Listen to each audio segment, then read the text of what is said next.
Hi there, and welcome to the reading for Christmas Day, the 25th of November, 25th of December even. I'm actually posting it a day late because yesterday was busy and today's the 26th, but I thought I would keep the momentum going with the daily readings. So this one is for the 25th and it comes from Each Day a New Beginning.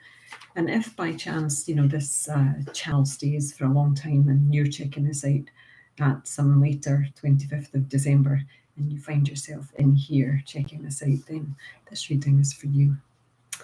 What we suffer, what we endure, is done by us as individuals in private. What we suffer, what we endure, is done by us as individuals in private. And that's a quote from Louise Bogan. Empathy we can give, empathy we can find, and it comforts.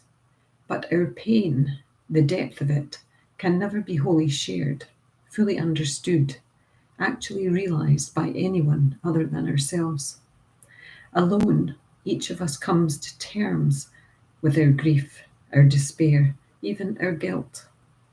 Knowing that we are not alone in what we suffer makes the difficulties each of us must face easier.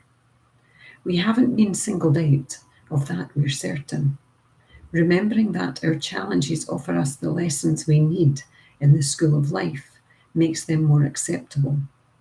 In time, as our recovery progresses, we'll even look eagerly to our challenges as the real exciting opportunities for which we've been created.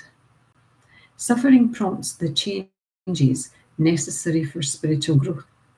It pushes us like no other experience to God for understanding, for relief, for unwavering security. It's not easy to look upon suffering as a gift, and we need not fully understand it. However, in time, its value in our lives will become clear. I will not be weary of the challenges today. I will celebrate their part of my growth. And that's an interesting little reading for a day like the 25th of December, talking about suffering, talking about suffering pushing us towards God rather than away from God. And I think it can have either effect, really. But the understanding that we find and the relief from the suffering that we find if we actually turn and face God or face the God of our understanding rather than feeling alone, it certainly does lessen the suffering, in my opinion and in my own experience. Empathy, yes, we can give it. Yes, we can look for it, from others, but nobody else can suffer our pain for us. We have to suffer our own pain. And if you are watching this again, on Christmas Day, and the 25th of December, and you're finding yourself in a place of suffering, then perhaps these words are for you. It says, what we suffer, what we endure is done by us. And I think what that means is we do it to ourselves with the thoughts that we think, with the feelings that we feel. Because at any point in time, we can stop, we can bring our attention to our breath, we can breathe in this one blessed moment that we have, because there might not be another one, this one blessed moment, and we can be grateful for it. We can be grateful for this breath, even if we're in a really rough time of suffering. If we can bring ourselves into the present moment of quietness.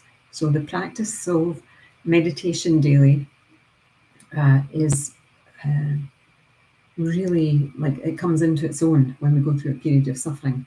If we have been people who meditate daily, who are mindful in our daily lives, when we hit a period of suffering, which we all do, bringing our attention to the thoughts that are going on, the feelings that are going on, and making a conscious decision to accept them. That's the first thing, accept them, because they are real, they are yours, but then choose. We can choose to let them go. We can choose to find that little tiny thing to be grateful for and put our focus on that. And it might just be that next breath, and that next breath, and that next breath. And the really exciting opportunities can be embraced. You know, those big challenges that we have could be those great opportunities for us when we look back.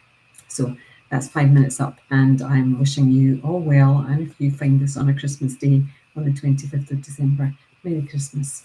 Bye now.